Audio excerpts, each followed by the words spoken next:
जिनसे तुम्हें कुछ अच्छा सीखने को मिल जाए उन्हें प्रणाम करना चाहिए। जो आपको सद्मार्ग दे, अच्छी बातें बताएं, वो आपके गुरु हैं, उन्हें आपको प्रणाम करना चाहिए। गुरुदेव सूत जी को प्रणाम किया और कहा कि गुरुदेव एक बात कहें कि अज्ञान विध्वंस सूर्य कोटि समप्रभा सूताख्यायी कथा सारम मम कर्णे रसायन। गुरुदेव, हमने देखा कि आज का यह इंसान केवल अपने आप तक सीमित रह गया है। उसको केवल इतना pता है कि पैसे कमाओ, परिवार का पेट भरो, इससे आगे कुछ नहीं देखता। आज का इंसान इतना माया के विमोहित हो गया है कि माया के प्रपंच प्रभाव में पड़कर उसने दया, दान, धर्म सब कुछ छोड़ दिया। अब तो उसने और अपने बच्चों को यही एक बात सिखा दी है कि बेटा पैसा ही सब कुछ होता, पैसा कमाओ।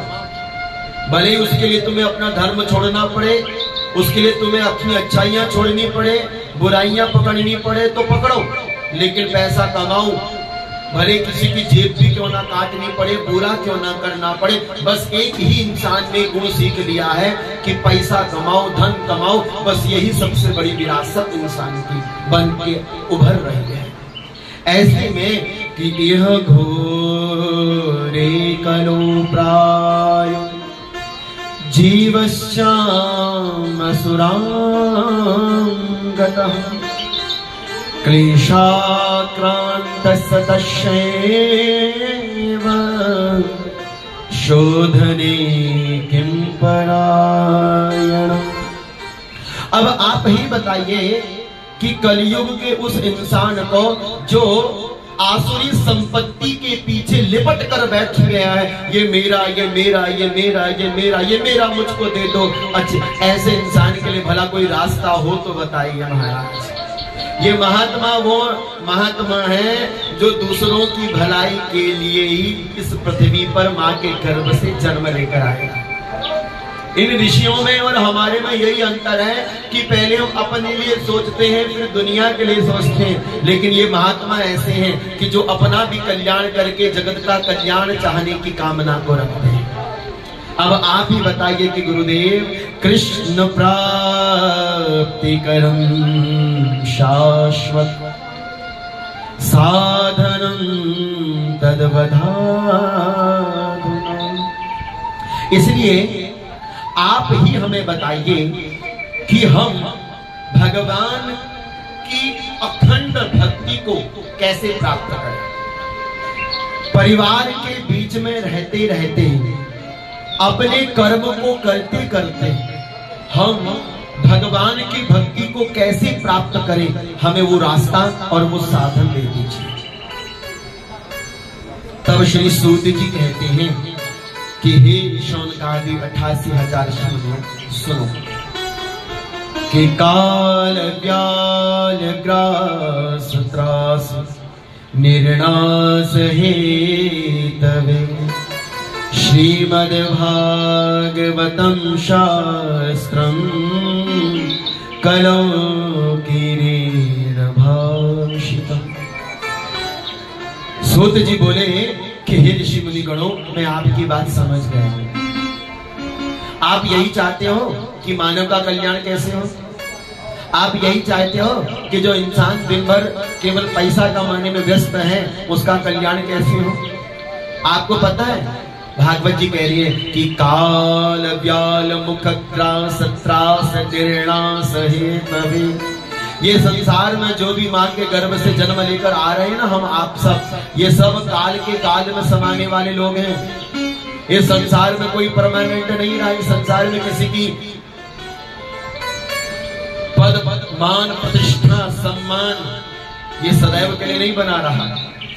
आज का इंसान मौत को भूल गया, मृत्यु को भूल गया और मात्र केवल छल कपट, बुरा करना, बुरा देखना, गलत देखना, गलत बोलना, बस इन्हीं कामों में लिप्त है।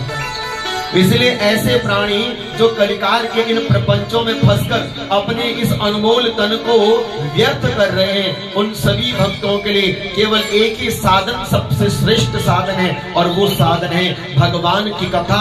और भगवान की अनंत कथाओं में से यदि कोई श्रेष्ठतम कथा है, कोई पवित्रतम कथा है कि जिस कथा को सुनने से मन वाणी आत्मा लोक परलोक सुधर जाए, तो इस कलिकाल के अंदर मात्र केवल एक ही कथा, और उस कथा का नाम है श्रीमद् भागवत महापुराण की कथा। और यही कथा प्रत्येक जनमानस को सुननी चाहिए। प्रत्येक जनमानस को भागवत की कथा सुननी चाहिए। इसीलिए कहते हैं कि ये भागवत की कथा बड़े भाग्य से मिलती है कि जन्मांतरे भवे पुण्यम तदा भागवतम लभे। लेकिन दुर्भाग्य देखो, भागवत की कथा तो सुनेंगे तब ना जब हमारे पास पुण्यों की पूंजी होगी।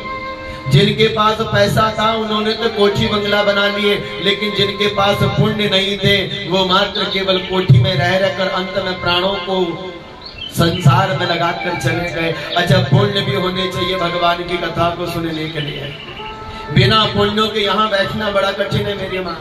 मैं कहा करता हूँ, और ये बात आपने भी समझनी है कि मानव का चोला और पुण्यों का झोला ये बड़े भाग्य से मिलता है। प्रेम से बोलो राधे राधे, जरा जोर से बोलिए ना माता। सबके भाग्य में भगवान है, भगवान सबके हैं, लेकिन सब भगवान के नहीं बन सकते।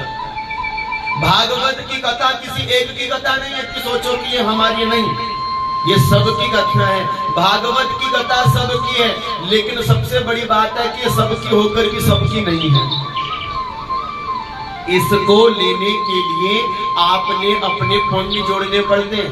और आपको क्या लगता है कि आपके ये इस जन्म के पुण्य इसलिए आपको भागवत की कथा मिल रही है? इतना सरल मत समझना कि आपने सोचा कि आज मैंने घर में भगवान की पूजा कर ली तो मुझे भगवान ने आज भागवत की कथा दे दी। नहीं, जन्मांतरे भवेत् पुण्यम तदा भागवतम लभेत्। जब आपके जन्म जन्मों के पुण्य उदय होते हैं और भगवान की कृपा होती है, तब जाकर कहीं भागवत की कथा आपको प्राप्त होती है। इसलिए सुखदेव जी कहते हैं कि भागवत की कथा को केवल पुण्यवान इंसान ही सुन सकता है, सब नहीं सुन सकते। जिनके पुण्य होंगे वो घर से निकलकर भागवत की कथा में आकर बैठेगा। जिनके पुण्य अच्छे होंगे भागवत की कथा खींच कर लेकर आएगी और अपने कथा के प्रभाव से उसको पवित्र करेगी। जिसके पुण्य अच्छे होंगे उसके कान अच्छे होंगे, और जिनके कान अच्छे हैं उनको भागवत की कथा भी अच्छी लगेगी। केवल भागवत की कथा में आकर बैठ गए, फॉर्मेलिटी पूरी कर दी नहीं। भागवत की कथा में बैठने के बाद जो व्यास पीठ से कहा जाए, सुनने के बाद अपने दिल तक पहुंच जाए, वो कथा सुनना है, नहीं तो सब बेकार। कथा भी पुण्य से मिलती है, कथा में बैठा भी पुण्यों से जाता है। और मैं इसकी गारंटी देता हूं आपको। देखो, अगर आपके पुण्य नहीं होते ना मेरी मां, पहली बात आप कथा में नहीं आ पाते, ये बात तो आप और हम सब मानते हैं। दूसरी बात, इतने से पुण्य अच्छे थे भागवत में आ गए, लेकिन अगर पुण्य थोड़े कम रहे तो भागवत में आ तो गए लेकिन बैठ नहीं सकते। ये जानते हो उसे क्या बोलते हैं? इसे खोल के बैठ जाओ थोड़ी देर। अगर तुम्हें तुम्हारे प्यारे का फोन ना आ जाए, कहाँ हो, भूख लगी है, आ जाओ ना, बस। कथा एक तरफ, पति का वचन एक तरफ, संसार का काम एक तरफ, राम का नाम एक तरफ। ये कथा में आने के बाद भी ये प्रपंच पीछा नहीं छोड़ेगा। आप कथा में बैठ गए, लेकिन परिवार की याद आई, बच्चों का काम बना, कुछ किसी के साथ कहीं मार्केट जाना था, आप कथा को बीच में छोड़कर जाने का भी दम रखते हो। ये पुण्य जब कम होते हैं ना, वो लोग कथा में पहुंच तो जाते हैं, लेकिन पुण्य की कमी के कारण वो कथा को पूरा सुन नहीं पाते। और भागवत की कथा कहती है कि दो काम कभी जीवन में अधूरे मत छोड़ो। पहला, जीवन में अपने धर्म को कभी अधूरा मत छोड़ो, और दूसरा, भगवान की कथा को कभी अधूरा मत छोड़ो। भैया अब आ ही गए हो कथा में, बैठ जाओ ना। अब मेरी माँ कथा में आ ही गई हो, अब कथा को सुन लो ना, ये कानों के पर्दों को खोलो ना, भगवान का नाम जाने दो ना। अब जरा प्रेम से राधे राधे बोलो ना, जरा जम के बोलो ना। हाँ, भागवत की कथा हृदय में आने दो, सुनो। क्योंकि जब पाप भारी होता है, पहला लक्षण है आंखें बंद होना शुरू हो जाती है, झपकी आएगी। जब पाप भारी होगा, दिमाग कथा की ओर नहीं जाएगा। कौन सी बहन कहां से आई है, बस उस तरफ देखते रहोगे। अच्छा, बगल की आई है ये तो बहुत झगड़ालू है साहब, ये भी कथा सुनने के लिए आ गए। अच्छा, मन वितर्क कुतर्क करना शुरू कर देगा। जब पाप भारी होंगे ना, कभी घुटनों में दर्द, कभी पैरों में दर्द, कभी कमर में दर्द, कभी गले में दर्द, कभी हाथों में दर्द। अरे भगवान, दर्द हो गई है। अब क्या होगा? शरीर कहेगा पगली कहाँ बैठी है, तेरे पति देव ने घर में एसी लगा के रखा है, गर्मी पड़ रही है, जाके सो जाओ। राधे राधे बोलिए। अच्छा, गलत तो नहीं बोले ना? खाए को इतना झुलस रही हो, यहाँ तो कोई गद्दा भी नहीं है, थकान हो रही है बैठने में। आहा, लेकिन फिर भी देखो, जिनके पुण्य बड़े भारी होते हैं, जिनके ऊपर भगवान की पितरों की कृपा होती है, जिनके ऊपर गुरुजनों की कृपा होती है, वो ये नहीं देखता कि मैं किस स्थान और किस स्थिति में बैठकर भागवत की कथा सुन रहा हूँ। मेरे बड़े गद्दे बिछे हो, आसन बिछे हो, ना बिछे हो, मुझे कोई फर्क नहीं पड़ता। जब मैं भागवत की कथा में आ गया हूँ तो मुझे मात्र केवल कथा सुननी है। क्यों? क्योंकि मेरा रिश्ता भगवान से है। और कहो हाथ खड़े करके कि मैं भगवान का हूँ और भगवान मेरे हैं। दुनिया से कोई लेना देना नहीं, जब तक संसार में रहूंगी संसार के काम करूंगी, लेकिन जब भागवत की शरण में आ गई अब मुझे कोई लेना देना नहीं। अब जितनी देर भागवत की कथा चलेगी उतनी देर ये कान भगवान की कथा की ओर होंगे, ये आंख केवल भागवत व्यासपीठ तक होंगे। अपना चित्त, अपना चैन, अपना मन केवल भागवत की कथा की ओर ही आकर्षित होगा और कहीं और नहीं। मुझे सुख नहीं चाहिए भागवत की कथा में। आपको प्यास लगी है तो पानी की बोतल साथ में लेकर आओ, अपने गले को तृप्त करो, लेकिन ये पानी फिर से आपको प्यास बढ़ाएगा, फिर से पानी पीना पड़ेगा। गर्मी झुलस रही है, फिर पानी गला मांगेगा, फिर कंठ को पानी देना पड़ेगा। जैसे बार बार पानी पीने से आपके गले को तृप्ति मिलती है, वैसे ही बार बार भागवत की कथा को सुनने से मन आत्मा को तृप्ति मिलती है। हमारे साथ सदा सेव्या, सदा सेव्या श्रीमद् भागवती कथा। इसलिए सुनो सुनो सुनो सुनो सुनो, भागवत की कथा को सुनो, यही तुम्हारा कल्याण करेगी। बाकी संसार की व्यर्थ बातें कितनी भी सुन लो, वो आपके उद्धार के लिए कभी भी तत्पर नहीं हो सकती। इसलिए सूर्य जी कहते हैं कि भागवत की कथा ही भक्त का कल्याण करती है। लेकिन ये कथा कितने और कैसे दिन सुने? तो बोले सुनो, एक बार नारद जी महाराज इस पृथ्वी पर परिक्रमा करने के लिए आए, सारे पृथ्वी का भ्रमण कर लिया, आत्मा को संतोष नहीं मिला, भटकते भटकते बद्रीनाथ पहुंच गए। और जैसे ही बद्रीनाथ में पहुंचे तो बद्रीनाथ में चार महात्माओं से नारद जी की भेंट हो गई कि एकदा ही विशालाया चत्वारो ऋषयो मलः सत्संगम समा।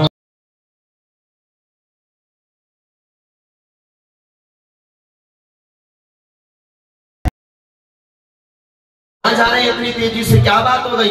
जो असी ही नारद जी ने सनक सनंदन सनातन सनत कुमार इन चारों निर्मल ऋषियों को देखा, मन बड़ा प्रसन्न हुआ और मन से इन चारों ऋषियों को प्रणाम किया, भाव विभोर हो गए और प्रणाम करके अपनी मन की बात ऋषियों के आगे रखी कि हे महात्मा जनों, क्या बताऊं अपने दिल की बात।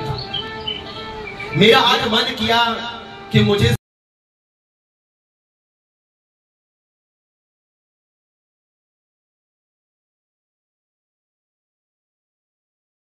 इन तीर्थों का दर्शन करने के लिए इस पृथ्वी पर आना पड़ता है। इसलिए आज मेरा भी मन हुआ और मैं भी पृथ्वी पर दर्शन करने हितार्थ पहुंच गया। लेकिन मैंने देखा कि अहम तु पृथ्वीं यातो ज्ञात्वा सर्वोत्तमामिति पुष्करं च प्रियागं च काशीं गोदावरीं तथा।